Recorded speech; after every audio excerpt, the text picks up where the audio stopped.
रात के 11 बज चुके थे और आसमान में बादल ऐसे गरज रहे थे मानो आज की बारिश पूरा शहर ले डूबेगी।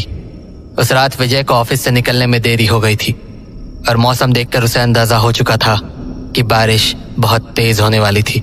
इसीलिए वो अपनी बाइक लेकर जल्द से जल्द घर निकल जाना चाहता था, पर तभी उसे गार्ड भैया ने टोक दिया।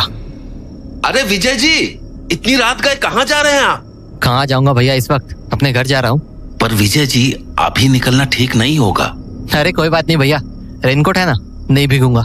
विजय जी, मैं बारिश की बात नहीं कर रहा। हाँ, क्या मतलब? आज अमावस की रात है। आज की रात ऐसे अकेले सफर करना ठीक नहीं है।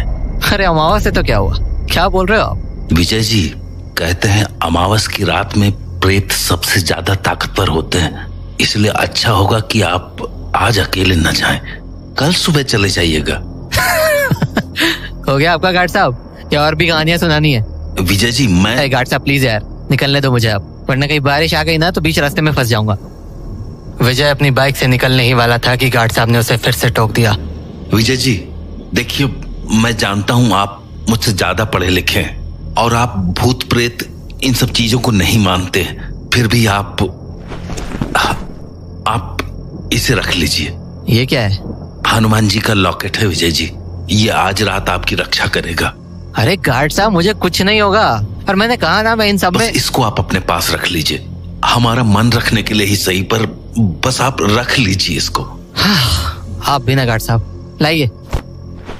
खुश? चलो अब मैं, बाय, गुड नाइट। इतना कहकर विजय बाइक लेकर वहां से निकल गया। हे बजरंगबली, विजय जी की रक्षा करना। बारिश शुरू हो चुकी थी और विजय अपनी बाइक तेज रफ्तार से भगाया जा रहा था, पर आज उसे अपने घर का रास्ता कुछ ज्यादा ही लंबा लग रहा था।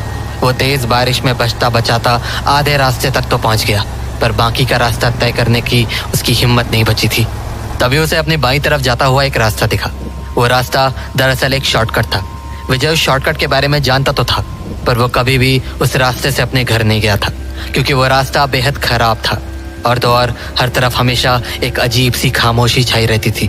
पर आज विजय के पास कोई दूसरा चारा नहीं बचा था, इसीलिए उसने अपनी बाइक उसी कच्चे रास्ते की तरफ मोड़ ली। तेज बारिश के कारण आज वो रास्ता और भी खराब हो चुका था, पर विजय फिर भी धीरे धीरे उस रास्ते को पार किए जा रहा था। लेकिन कुछ ही देर बाद मौसम ने दोबारा करवट बदली।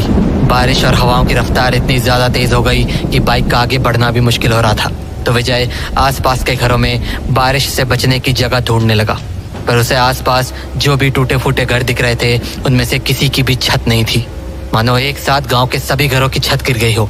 विजय को यह बात अजीब तो लगी, पर उसने इस पर ध्यान नहीं दिया और दोबारा दूसरे घरों की ओर देखने लगा। तभी उसे अपनी दाईं ओर पर एक घर दिखा, जो देखने में तो बहुत पुराना था, पर उसके ऊपर एक छत जरूर थी। तो विजय ने अपनी बाइक वहीं खड़ी कर दी और उस घर के अंदर जाकर खड़ा हो गया। वो अपने सामने होती हुई उस तूफानी बारिश को एक टक देखने लगा। सामने का नजारा देखकर उसे समझ आ गया था कि बारिश अगले 2-3 घंटे तक रुकने नहीं वाली थी, इसीलिए वो वहां खड़ा होकर फोन चलाने लगा। पर कुछ ही देर में उसके फोन की बैटरी ने भी दम तोड़ दिया और हताश होकर विजय को फोन वापस अपनी जेब में रखना पड़ा। वो वहां खड़ा अपनी किस्मत को कोस ही रहा था कि तभी उसे अपने पीछे से एक दरवाजे के खुलने की आवाज आई। पलट कर देखा तो दरवाजे पर सफेद कुर्ता पजामा पहने एक बूढ़ा आदमी खड़ा था। उस आदमी को देखकर विजय डरने के साथ साथ चौंक भी गया था। उसे यकीन ही नहीं हो रहा था कि वहां कोई रहता भी था। तभी वो बूढ़ा आदमी बोला, बेटा अंदर आ जाओ, बारिश बहुत तेज हो रही है, भीग जाओगे। उस बूढ़े आदमी को उस टूटे फूटे मकान में देखकर विजय की धड़कनें तेज सी हो गई थी, पर फिर भी उसने अपने आप को संभाला और कहा, नहीं अंकल, मैं ठीक हूँ। विजय जवाब देकर वापस आगे की ओर मुड़ गया, पर तभी वो बूढ़ा आदमी दोबारा बोला, बेटा बारिश बहुत ज्यादा है, आ जाओ ना अंदर। नहीं अंकल, आई एम फाइन, मैं ठीक हूँ यहाँ, आप प्लीज फिक्र मत करो। एक बार कहा ना भीग जाओगे, समझ नहीं आता क्या तुम्हें? चलो आओ अंदर। अरे पर अंकल, बोला ना अंदर आओ, चलो। बेचारा विजय समझ ही नहीं पा रहा था कि वो बूढ़ा आदमी उसे इस तरह से क्यों डांट रहा था। पर फिर जब उसने बारिश को देखा तो सोचा, बारिश के रुकने में वैसे भी बहुत वक्त है, तो क्यों ना अंदर जाकर ही आराम से बैठा जाए। तो उसने मुस्कुराकर बोला, ठीक है अंकल, मैं चलता हूँ अंदर। तो विजय उस आदमी के पीछे पीछे अंदर के कमरे में चला गया, पर वो बूढ़ा आदमी अब भी गुस्से में था। वो पलटकर विजय को दोबारा से डांटने लगा, तुम्हें पता है मैं कब से तुम्हारा इंतजार कर रहा था? हाँ क्या? यहाँ तुम्हारी बच्ची कब से पापा पापा कर रही है और तुम्हें होश ही नहीं है? हाँ ये कोई टाइम है घर आने का? अंकल, आप ये क्या बोल रहे हो? और शायद आपको कोई गलतफहमी हुई है। मैं वो नहीं हूँ जो आप सोच रहे हो। और अंकल, वैसे भी मैं बाहर ही ठीक था, सो प्लीज मुझे बाहर ही खड़े रहने दीजिए। बारिश खत्म होते ही मैं चला जाऊंगा। अरे बेटा, गुस्सा मत करो। मैंने तुम्हें अंदर इसलिए थोड़ी बुलाया था कि तुम बाहर चले जाओ। अच्छा, पीछे देखो, देखो तुम्हारे पीछे कौन है। जैसे ही विजय पलटा, उसे अपने सामने एक छोटी सी बच्ची दिखी जिसके हाथों में एक गुड़िया थी और वो विजय को एक टक देखे जा रही थी। इससे पहले विजय कुछ बोलता, उसने कहा, पापा आप इतने देर से क्यों आई? जाओ, मैं आपसे बात नहीं करूंगी। उस बच्ची के मुंह से पापा सुनकर तो विजय का दिमाग घूम गया था। उसे समझ ही नहीं आ रहा था कि ये सब हो क्या रहा था।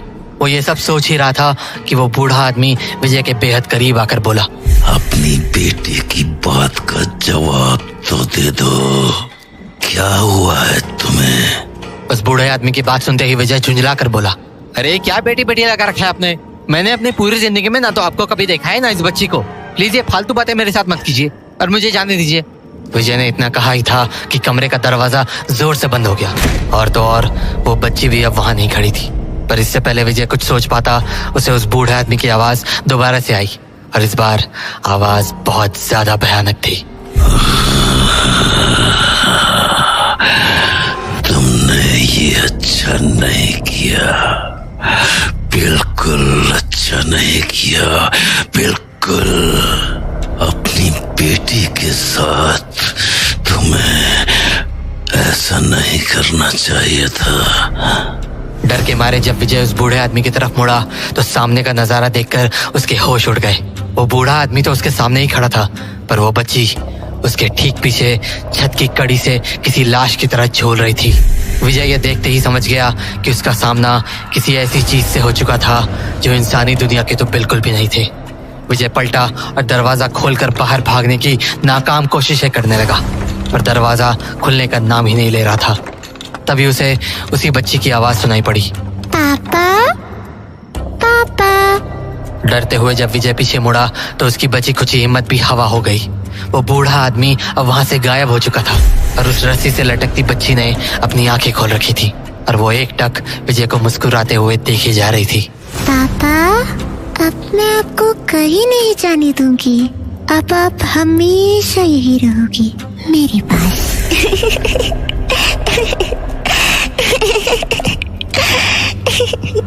विजय के दिमाग ने अब काम करना बंद कर दिया था।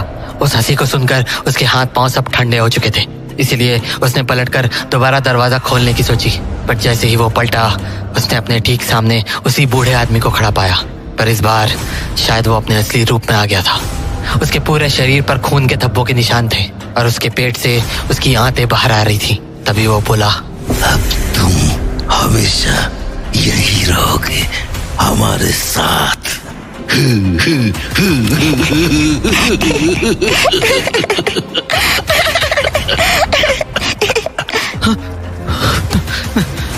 नहीं नहीं। विजय की आंखें अब भारी होने लगी थी। वह समझ चुका था कि अब उसका बचना नामुमकिन था। पर जैसे ही उसके सामने खड़े बूढ़े आदमी ने अपने हाथ से विजय को पकड़ना चाहा, एक तेज बिजली की आवाज हुई और विजय की आंखों के सामने अंधेरा छा गया। विजय की जब आंख खुली तो उसने देखा कि वो जमीन पर गिरा हुआ था और बारिश बंद होने के साथ साथ सुबह भी हो चुकी थी। उसे समझ नहीं आया कि भला वो घर कहाँ गायब हो गया जिसके अंदर उसने उस बूढ़े आदमी और छोटी बच्ची को देखा था।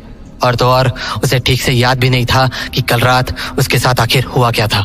तभी उसे अपने पास जमीन पर गिरा हुआ हनुमान जी का लॉकेट दिखा, वही लॉकेट जो उसे गार्ड भैया ने दिया था।